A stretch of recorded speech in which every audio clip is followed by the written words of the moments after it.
মন খারাপ তোমার? আমারও। তোমার দুঃখ নিজের একটা বাইক নাই, আমার দুঃখ বাইক আছে গাড়ি নাই। যার গাড়ি আছে তার দুঃখ গাড়িটা পুরাতন, কবে যে একটা নতুন গাড়ি হবে। যার গাড়িটা নতুন তার স্বপ্ন কবে একটা মডেলের গাড়ি হবে। অপরদিকে হাঁটতে ভালো লাগে না রহিম মিয়ার, তার স্বপ্ন পকেটে কয়টা টাকা থাকলে বাসে করে যেতে পারত। শোভন মোল্লার কিছুই চাওয়ার নেই এই জীবনে, শুধু পা দুটো থাকলেই জীবনে সব পাওয়া হতো তার। দুটো পাই যে নাই শোভন মিয়ার। তোমার কি মন খারাপ? আমারও। তোমার দুটো মেয়ে আছে, কোনো ছেলে নেই। অমুকের ছেলে আছে কিন্তু মেয়ে নাই। আবিরের দুটোই আছে, ওরা সুস্থ নাই। আবিরের চাওয়া একটা সুস্থ বেবি, তোমার চাওয়া ছেলে বেবি, অমুকের চাওয়া একটা মেয়ে বেবি।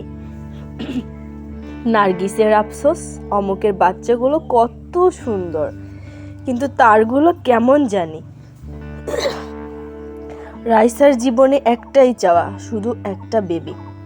গত 5 বছরের সাধনায় মা হতে পারেনি সে। মন ভালো নাই তোমার? আমারও। তোমার কোনো ডিগ্রি নাই, আমার আছে, কিন্তু আমার চাই একটা প্রমোশন, কবে যে হবে। তোমার চাও একটি ডিগ্রি কবে যে পাবে। রাশিদের ডিগ্রি আছে, চেম্বার আছে, কিন্তু রুগী নাই, কবে যে রুগী বাড়বে, প্র্যাকটিস জমবে। তানিশার কষ্ট আরও বেশি, সে ঢাকা মেডিকেল থেকে পাশ করে এসে এখন ঘরে বসে আছে। সন্তানের চাপে আর ডাক্তারি করতেই পারছে না। অপরদিকে চিটাগংয়ের তানিয়া জীবনের আশাই ছেড়ে দিয়েছে। মেডিকেলের 5ম বর্ষে এসে কিডনি দুটো অকেজো হয়ে গেছে তার, ডায়ালাইসিসে জীবন চলে। সে আর ডাক্তার হতেই চায় না। আহা, কেউ যদি একটা কিডনি দিয়ে বাঁচিয়ে দিত তাকে। মনে কষ্ট তোমার? আমারও। তোমার একটা বাড়ি নেই, আমার বাড়ি আছে, কিন্তু সেটার কন্ডিশন ভালো নেই। কবে যে একটা ভালো বাড়ি বানাবো। প্রিয়ারও একই দশা, ওর কিছুই ছিল না, এখন একাধিক বাড়ি, একাধিক গাড়ি, কিন্তু স্বামীটাই তার কাছে নাই। সে স্বপ্ন দেখে স্বামীকে নিয়ে চলে যাবে দূর কোনো গ্রামের এক চরে, সেখানে হোগলা পাতার ছাউনি দিয়ে ঘর তুলে ছোট্ট একটা জীবন শুরু করবে। আর কারণ বাজারের রহিমা, তার স্বপ্ন একটাই, ইস, মাথার উপর যদি একটা ছাদ থাকতো, এটাই জীবন।